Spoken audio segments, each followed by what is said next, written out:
En intervention.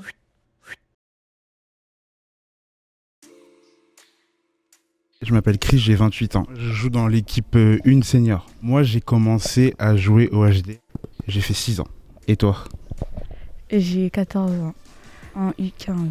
J'ai commencé en CP, j'avais 6 ans. Et je suis toujours au HDR. Ok, moi c'est Nico. Je joue en senior 1, j'ai 21 ans. C'est ma première année. Avant j'étais à Saint-Jacques, Mont-Saint-Aignan, Côte-Bec, à SPTT. Et j'ai décidé de venir au HDR parce qu'il y a une superbe ambiance, que je connais tout le monde. Et voilà, le basket, ça fait 12 ans.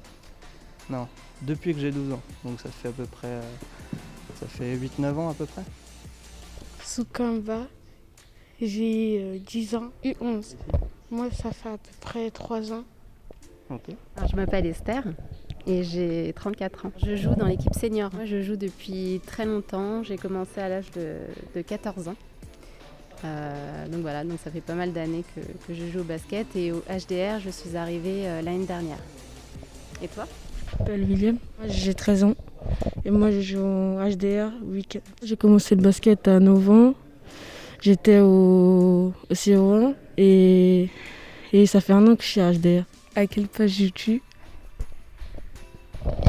Ça dépend, ça peut être soit à l'aile, soit à l'intérieur. En fait, ça dépend de l'adversaire que j'ai et comment le coach il veut me faire jouer. Mais en général, si je dois plus être précis, je suis à un poste 4. Si je devrais dire un point fort qui me vient direct à l'esprit, c'est que j'ai une bonne capacité à jouer mes 1 contre 1, à être agressif. Et toi ? Moi, je joue en tant que meneuse. Moi, j'aime bien monter la balle et attaquer. Je joue meneur. Et toi ? Je sais pas. pas. J'ai pas appris encore. D'accord. Il y a un poste en particulier qui te plaît ou ? Pas vraiment. D'accord. Bon, ça va venir de toute façon. Je dirais une bonne vision de jeu, je pense. Et ça te plaît le basket ? Oui. Tu comptes pas arrêter ? Non. Malgré la crise ? Quel poste joues-tu ? Alors moi, je suis ailière. Et toi, tu joues à quel poste ?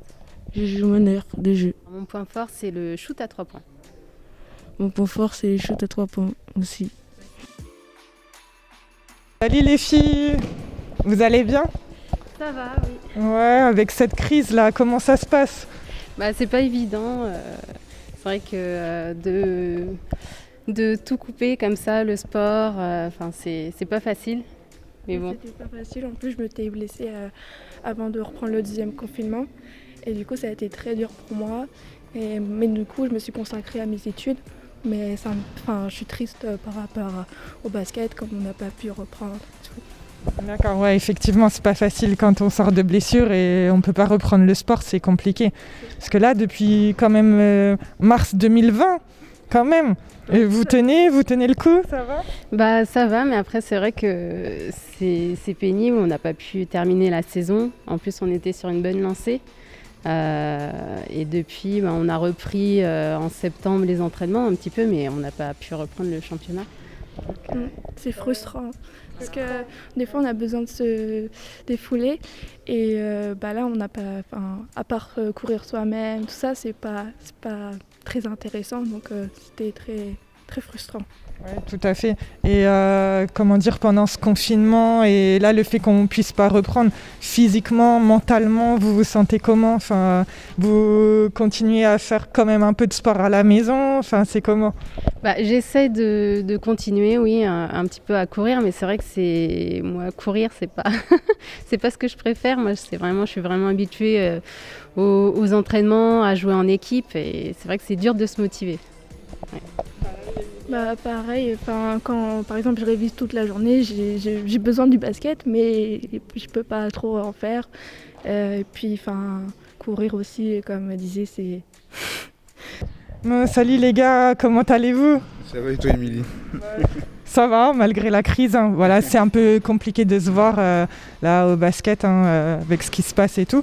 Je viens vers vous pour un peu connaître votre ressenti par rapport à cette crise et le fait que là depuis mars quand même, 2020, on n'a pas pratiqué en senior. Voilà.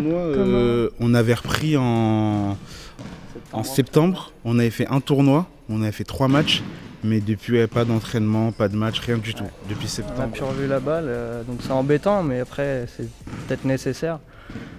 Faut que les choses bougent, faut que ça avance. Et si on reprenait le basket par exemple, ce serait peut-être plus compliqué. La crise sanitaire serait peut-être pire, donc je pense que c'est nécessaire, même si c'est vraiment embêtant pour beaucoup de sportifs. Et sinon, après, dans l'état d'esprit sportif, comment vous vous sentez? Vous, moralement, physiquement, santé et tout, vous sentez comment? Moi, personnellement, j'ai jamais eu de grosses blessures. Donc j'ai toujours joué au basket depuis que je suis tout petit. Donc c'est la première fois que j'ai une coupure aussi longue. Et au début, c'était pas facile. Après, on est des humains, donc on s'habitue à tout. Mais même là, de revenir, toucher un ballon, je shootais au panier, ça fait du bien quand même. C'est une sensation qui manque beaucoup. Et toi, Nicolas? Ouais, c'est à peu près pareil. C'est très long. C'est très long, je m'attendais pas à ça. Physiquement, je me sens lourd parce que j'ai pris plusieurs kilos. Mais comme beaucoup avec l'arrêt du sport et puis le mauvais temps, c'est pas facile de retourner jouer dehors. C'est ce qu'on disait avec Chris tout à l'heure. Mais voilà, après, il faut s'entretenir. Mes ambitions restent les mêmes qu'en début d'année. Je compte à ce qu'on remonte, si ça reprend un jour, à ce qu'on remonte en R2 avec le HDR, ce serait cool. Mais après, voilà, faut voir le jour déjà de ce virus et puis on pourra réfléchir après.